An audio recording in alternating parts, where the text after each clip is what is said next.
Hi, and welcome back to Walking the Virtual Dog. Now, this is the show where we take a breath, take a step back, take our virtual dog out for a walk, and really think about what's going on in the IT industry through the lens of the IT analysts. I'm Rick Grant. Thank you for being with us. Now, last time, our expert, veteran analyst relations practitioner Thomas Ward Lynch, told us about the decreases in spending in the desktops, told us about how there was still growth in IT spending, but it was slow and steady, but then told us that there was still a lot of investment being made here. So the question obviously is, where is that investment going? And to answer that question, we bring in Thomas Ward Lynch. Thomas, thanks for being here. That was we just need a dun dun dun at the very beginning of that, Rick, because we're like building up. But the truth is that as we look at this, the answer is generalized and maybe oversimplified. Okay, so the simple answer is where the money is really being spent is the cloud. Okay, but that needs further clarification. You can't just say the cloud because that immediately people think of of cloud vendors being the big winner here for 2023, and that's not the case. Okay, they are definitely going to reap the benefits of the migration toward open source and toward scalability. But let's get into the hows and the whys of this before we just jump into that conclusion, which, by the way, would be an error because it's an overall spend. If you look at the cloud components, okay, there are components to the cloud. It's not just remote data computing, okay? It covers off on a lot of areas. It covers off on infrastructure as a service, platform as a service, software as a service, and as you'll see in a chart in a minute, there's even more details than that. But those are the top ones for us to focus on. Now, infrastructure as a service provides a pay-as-you-go approach for storage, networking, and virtualization. So in other words, we're going to put our systems up on the cloud. We're going to put our data up on the cloud. That's how we're going to use it. We're going to make certain data available to suppliers, certain data available for our marketing teams. We're going to make certain data available for our offshore groups, okay, that are doing work for us in terms of data entry and management and so forth. So that's infrastructure as a cloud. Now, then there's platform as a service, and that's whenever you get into even more services like hardware and software development tools that are available via the web. If anyone is considering the cloud and they haven't made that move yet, this is where the focus needs to be because the cloud needs to be managed. You simply can't upload everything to the cloud and expect your expenses to stay the same or less. There's plenty of information out there of companies that have tried to do that without providing the management tools and taking a look at what they need to change in terms of virtualization, containerization versus VM. All of that's out there. So there's plenty of research to look over and to consider. And naturally, the vendors are on top of this too, especially companies like IBM. There are plenty of research papers to pull down, total cost of ownership formulas to go through, and so forth. Generally, what we find is, and I say this generally, is that what we find is that most companies and most organizations are in a position to where that they can utilize the cloud and leverage the cloud, provided that they update their digital transformation processes as well as everything else that has to do with how they're managing their data.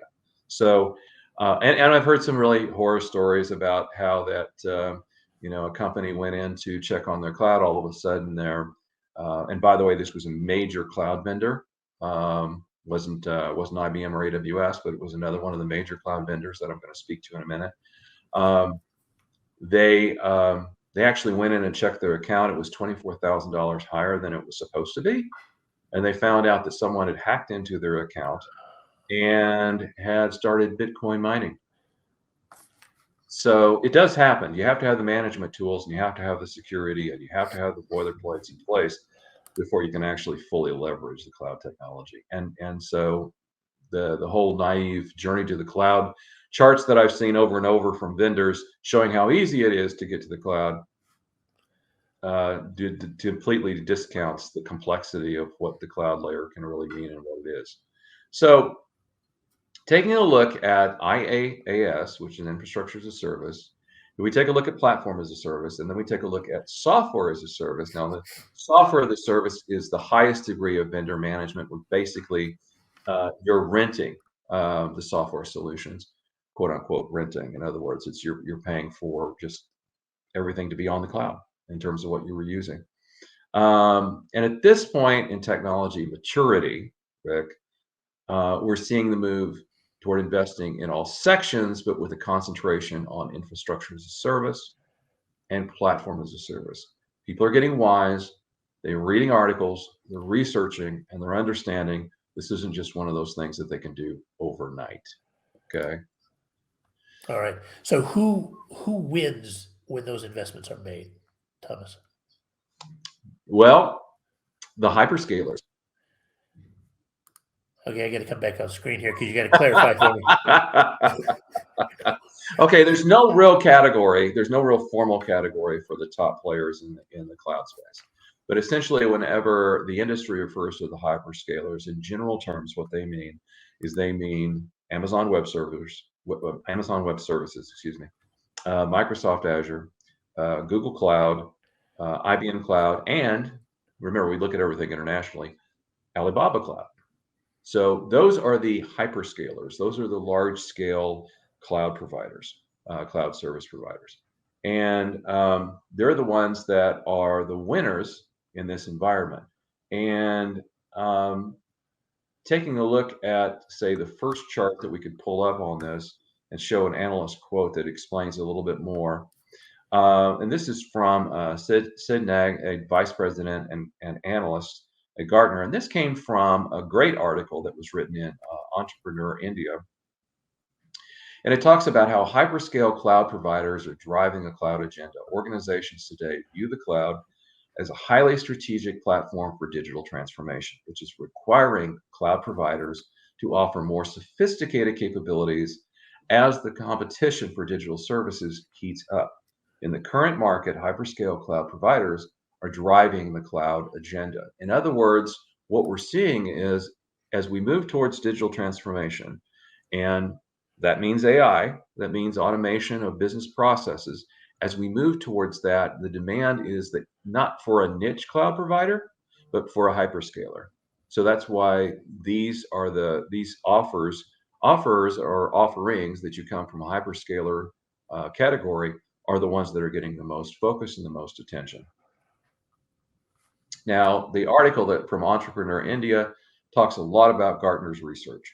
And the analyst firm Gartner, and I'm just going to quote from the article for a moment, states that the global end user spending on public cloud service is forecast to grow 21.7% to a total of 597.3 billion in 2023, up from 491 billion in 2022. You'll see all this stuff in a chart in a moment. Infrastructure as a service spending is forecast to experience the highest rise. What we're talking about here, infrastructure as a service, platform as a service, those are the ones that are going to get the highest attention. All right.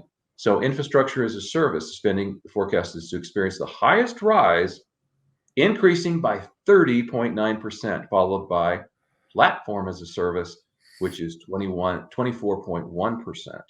All right. So huge increases in those areas. That means that we're not seeing just a march to the cloud. All right. What we're seeing is organizations taking the opportunity to sit down and say, let's take a look at our business processes. Let's take a look at what we need to automate. Let's take a look at the resources required for automation and digital transformation to occur.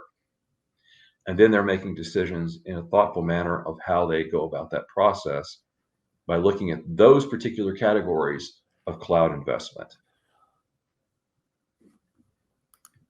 That makes great sense. Now, you sent me a chart previously that I found very interesting. Is it time for that at this point? I suppose so. All right. So help me make sense of this because there's a lot of numbers out here.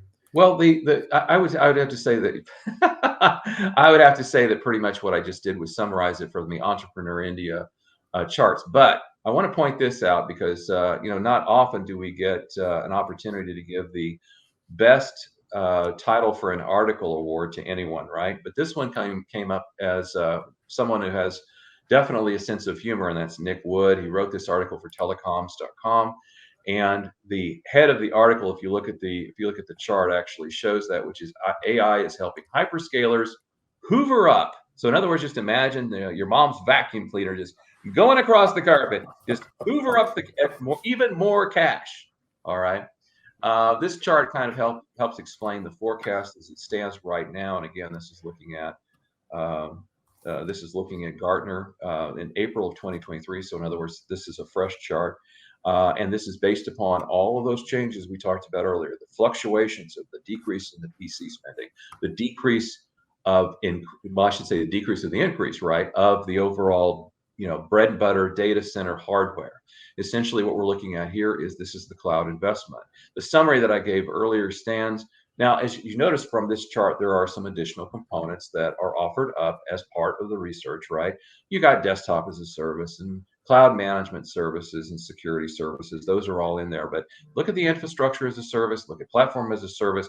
Those are the areas that you're going to see the biggest jumps. And the reason is, again, we're seeing organizations start a very thoughtful process and methodology of moving towards open source, moving towards automation, moving towards a direction of AI and leveraging AI for their environments. Now, if you take a look at the next chart, there's even more of an explanation, I believe, from Sid. Yes. Okay. So, for example, and this is an example. This is a driving force. This is why the hyperscalers are winning in this environment right now. For example, generative AI is supported by large language models. Okay, so that's how AI works under the covers, Rick. That's what makes it work, which require powerful and highly scalable computing capabilities to process data in real time. Cloud offers the perfect solution and platform. It is no coincidence that key players in the generative AI race are cloud hyperscalers. So this is the important part. This is the sweet spot. This is the hot spot for IT investment in 2023 and 2024. We're going to continue to see increases in these areas as we see this quote unquote journey to the cloud happening across the entire world globally in the IT industry. All right. Well, it doesn't get more clear than that. Does it? Well, here's the thing. Okay. You would look at this chart and you'd make an assumption. Oh, well, that means everybody's going to go to the cloud. Everybody's going to be on the cloud. We're not going to see data centers anymore. We're going to see. That's exactly what I was thinking. Yeah. Well, and that would be the wrong direction. That's not what's happening here. Okay. So you got to tune in for the next segment. And we'll talk in that segment about directions that are currently being taken and how different every single IT data center is around the world, even around the block. I have been in this business for over 30 years. I've never walked into a data center that was the same. And every data center has a story, and every data center supports a different organization with different functions, different tools, different requirements, and they're all in a different place when it comes to technology usage. So, taking all that into consideration, a march toward just see the end of data centers would be highly, highly erroneous. And that's going to be part of our next discussion as some assumptions are being made by some very large companies that are going to be challenged over the next few years as a result of the fact that heterogeneous is so prevalent in this industry and how it comes off in terms of investment and how that shows up. Thomas, I can't wait. I hope you all join us for the next time of Walking the Virtual Dog. Thomas, I'll see you next time. All right. Thank you, Rick.